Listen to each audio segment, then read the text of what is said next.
Come see us on tour. We're going to be in Baltimore, Hartford, Connecticut, Syracuse, Atlantic City, Levittown, New York, Cohoes, New York, and Providence, Rhode Island. Go to jimmydore.com for a link for tickets. Glenn Greenwald says, those who fail to refuse to see the massive opportunities from this Trump-led realignment and instead enslave themselves to the broken, ossified, unimaginative status quo perpetuating Democratic Party are some of the dumbest people on the planet. The smarter and more honest leftists around the world can see this and give Trump credit where it's due. The only ones who refuse are the media liberals who built their life and brand in enslavement to the Democratic Party and can never see or acknowledge it. What are we talking about? Well, here's a clip of the new defense secretary laying down the law to the Nato people over at the Munich Security Council. That's where Anna Kasparian said it was an honor to talk to a genocider. Remember that? Yeah. And so here he is, and he's gonna let you know what Donald Trump's plan is for Ukraine. Are you ready for this? I'll tell you who isn't ready for this. The other NATO countries. They're not ready for this. Oh, we shouldn't have blown that pipeline up. Yeah. Wah, wah, wah. Here we go. And I appreciate the opportunity to share President Trump's approach to the war in Ukraine. We are at, as you said, Mr. Secretary, a critical moment. As the war approaches its third anniversary, our message is clear. The bloodshed must stop, and this war must end.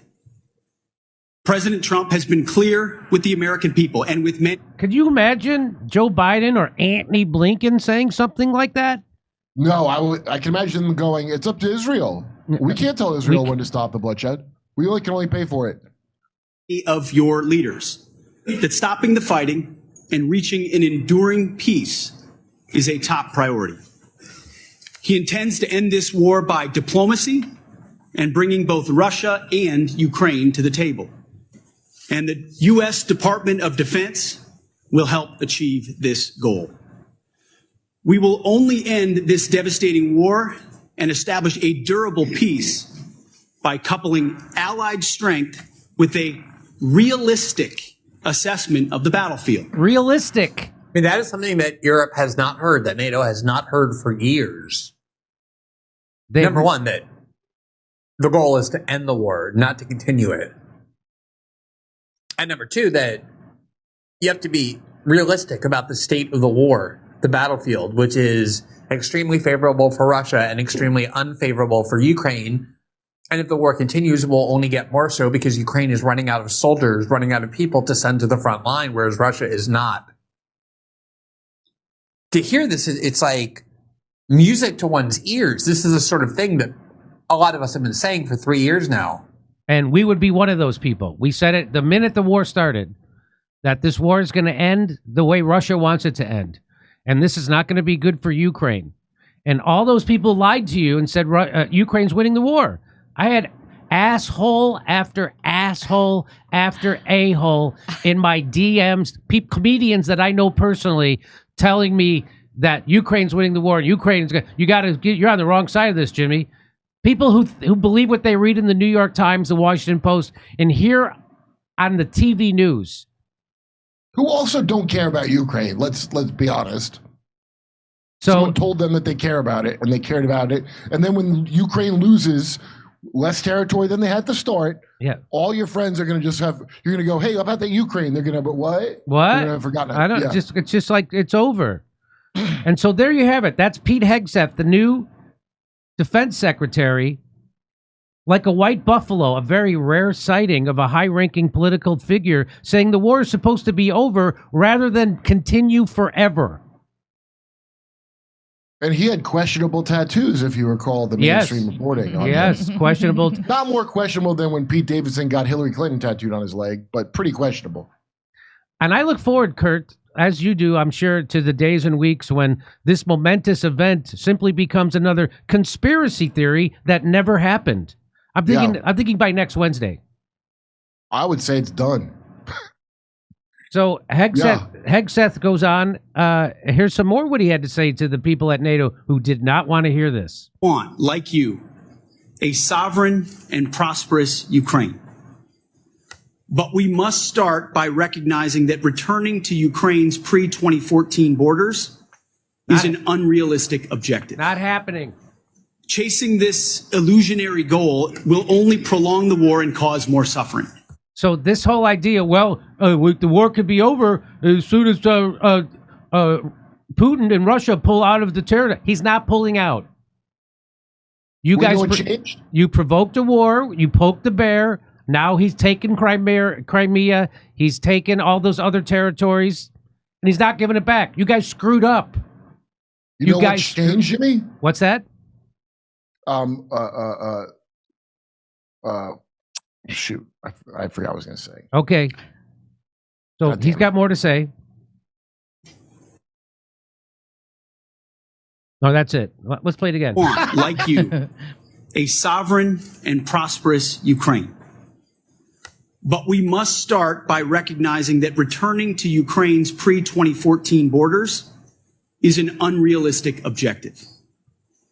Chasing this illusionary goal will only prolong the war and cause more suffering. As we've been saying at this show from day one. Yeah, Jimmy, a lot of people got preemptively pardoned back to 2014. And I think that's the big game changer here. Yes. Because a bunch of perpetrators have been pardoned. That's right. Going back to 2014, and now, and then plus, what's his name? Lindsey Graham is like, well, I just wanted minerals. Yeah. I've had enough blood. Here, he's got one more thing to tell you about how no U.S. troops are going to be sent to Ukraine, and if you're going to send any troops, they got to be European, and they can't be under Article 5. What is Article 5? Article 5 is if you attack one NATO soldier, you're attacking all NATO soldiers. And so now we all have to declare war on you. Watch, he's going to say it right here. Watch this. Must include robust security guarantees to ensure that the war will not begin again. This must not be Minsk 3.0. That said, what is Minsk? Minsk 1 and 2 were the peace agreements that were brokered between Russia and Ukraine to have peace. And then Ukraine broke every one of those peace agreements because they were told to by NATO, by Boris Johnson, and Joe Biden and Antony Blinken. That's why. So that's what he means by this can't be Minsk 3.0. We can have a peace agreement and then it gets broken again by UMFers. Okay. The United States does not believe that NATO membership for Ukraine is a realistic outcome of a negotiated settlement. Oh, Nelly! Ukraine was always the junkyard dog for America. They were never going to be invited into the house. They're just let to sit outside, rain or shine, defending garbage. That's how we treated Ukraine. That's true. If we cared about the Ukrainian people, we would not tolerate the way they grab young men off the street, stick them into a van, and send them to the front line to get slaughtered. Okay, he's got more to say. Instead, any security guarantee must be backed by capable European and non-European troops.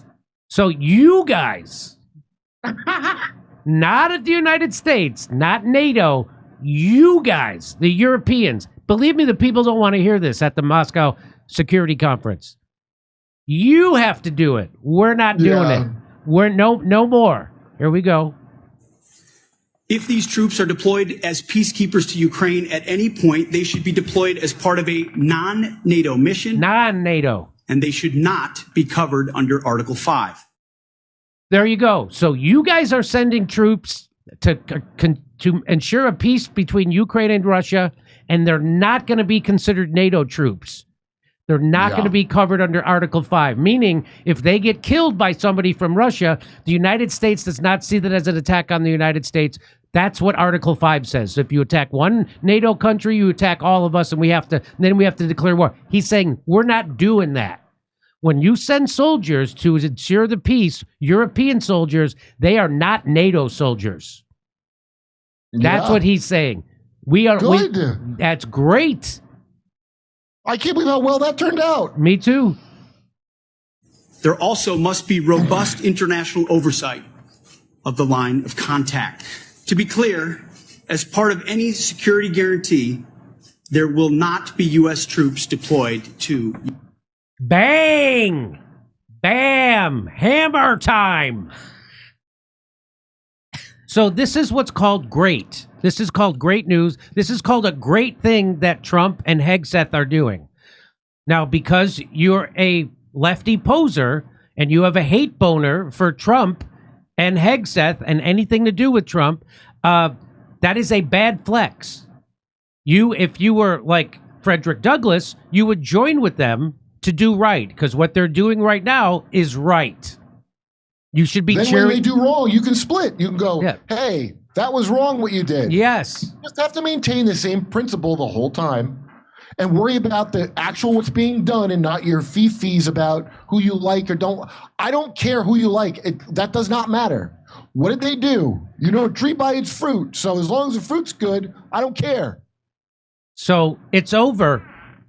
This garbage in Ukraine is over, and the progressives, people like Code Pink, and the people who are consider themselves anti-war should be cheering this on and thanking Donald Trump and Hegseth for doing this. This is music to our ears, as Glenn Greenwald said, and Greg Greenwald. I like Greg Greenwald a little better. But whose fault do you think it is, Jimmy? Russia or Ukraine? That was a real question I heard asked of the president. Whose fault is it? Caitlin Collins from NBC. Yeah. Oh, she's from CNN, isn't she? I mean, CNN. It don't matter. They're all going down. So there you go. It's all over. And here is Jeremy Scahill. And this is from a while ago, and he's going to tell you that Trump, even in his first term, had a better view on foreign policy than any of the Democrats have had in my lifetime. Let's watch this. When Trump was president, I mean, clearly Donald Trump is not someone who represents much of my worldview, but there were elements of Trump's foreign policy that represented a departure from what we saw under the 8 years of Barack Obama, or kind of the elite consensus in Washington, D.C. And anytime we would point out, like I did a story at one point where I was talking about Trump's kind of stated opposition to forever wars. And I wrote something and did a podcast on it that said that Trump might be our best bet to actually get out of some of these. And I was making a complicated argument that had to do with the nature of this alliance between the neocons and the Democrats, and how Trump, whatever you think of him, represented, Cy Hirsch said at the time, as a circuit breaker. This isn't to praise him, it's to state facts. Well, people went completely nuts. Oh, Scahill is pro-Trump. Oh, you called Trump the dove. I never called Trump the dove. The guy expanded drone strikes. He used the mother of all bombs. He assassinated Qasem Soleimani. I mean, Trump was a highly militaristic president, but he had certain basic things that he had put on record that were a departure from the way that Democrats and Republicans talk. And I think we have an obligation to point that out and not just treat it as, Orange Hitler is coming back into power. Like, we have a responsibility to say what's true and what's not. So that's what we do here at this show. Now, a lot of people don't like that. They just want me to go Orange Man bad, Orange Man people bad, Elon bad, Tulsi bad, Kash Patel bad, Hegseth bad. That's what they want. Here's Jeremy Scahill telling you that's ridiculous. We have a responsibility to tell you the truth, and that's what I'm doing. That's what we're doing. But you're never going to convince. And what he's telling you there is that for all of Trump's presidency, you were lied to by the mainstream media. You were lied to. And he wasn't making a complicated argument, by the way, Jimmy. No. These people are such liars. They complicate a simple thing, which is, who is trying to make us not have a forever war? Who is trying to make things transparent? If he stops making things transparent, that's the time to yell. Yes. Not the time where they're making it transparent. That should happen. But I'm never going to convince, and neither will you, Kurt, any of our friends who are successful in mainstream Hollywood, that the television is lying to them, because the TV has been so good to them. This is the that's the hand that feeds them, so their opinion automatically voids itself. Oh, they'll all turn on it once it goes against the fake thing that they all believe in, which it's doing right now, and they're all getting mad. There's no more U.S. aid to pay for crap nobody wants. That's right. And so just let me one more time, Glenn Greenwald. Those who failed or refused to see the massive opportunities from this Trump-led realignment and instead enslaved themselves to the broken, ossified, unimaginative status quo perpetuating Democratic Party are some of the dumbest people on the planet. That would be your Kyle Kalinskis, your crystal balls. The smarter and more honest leftists around the world can see this and give Trump the credit where it's due. That would be this show. Thanks, I know he's talking about me. The only ones who refuse are the media liberals who have built their life and brand and enslavement to the Democratic Party and can never see or acknowledge it. So great work by new Defense Secretary Peter Hegseth. Great work by Trump. Well, when they do right, I'm going to let you know. When they do wrong, we're going to let you know. Because you know why? Because I'm not an adult child of an alcoholic. Because that's what adult children of alcoholics do. They defend the status quo. They defend the Democratic Party. They defend their abusers. And they don't want to know the truth. They don't want anything revealed. Well, because they make these people into their Jesus, even if they're atheist. They don't get these people ain't your Jesus. That's right. They're employees of your vote. Yeah. Look at it that way. You're not supposed to go like, well, I think he's bad inside. I don't care how he is inside. I care what he did outside. That's right. The Americans, just like adult children of alcoholics, they don't get mad at the person screwing them. They get mad at the person who tells you that someone's screwing them. I liked Obama and would defend him. You know what a jerk off I feel like for that? Our sponsors, Colonial Metals Group, helped me with my goal of protecting my financial future. Being at the whim of the stock market or the current administration doesn't make me feel safe or secure, but having a self-directed IRA where I can safely store gold and silver, assets that have stood the test of time, no matter what the economy or the government policies are, makes sense to me. Colonial Metals Group has helped me create a self-directed IRA where I can have direct access to my assets. Let the team of experts at Colonial Metals Group help you protect your family's future. Their level of professionalism and ability to listen make it easy for you to learn everything you need to know about preserving all you've worked for. Maybe you're just getting started, or maybe you're already in a 401k or an IRA, or you're thinking about your parents' retirement. Regardless, Colonial Metals Group can help.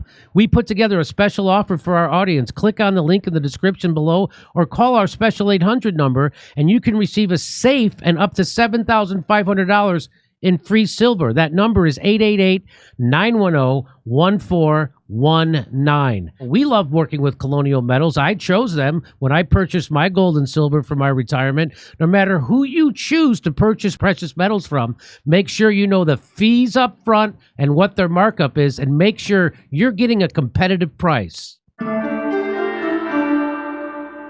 Come see us on tour. We're going to be in Baltimore, Hartford, Connecticut, Syracuse, Atlantic City, Levittown, New York, Cohoes, New York, and Providence, Rhode Island. Go to jimmydore.com for a link for tickets.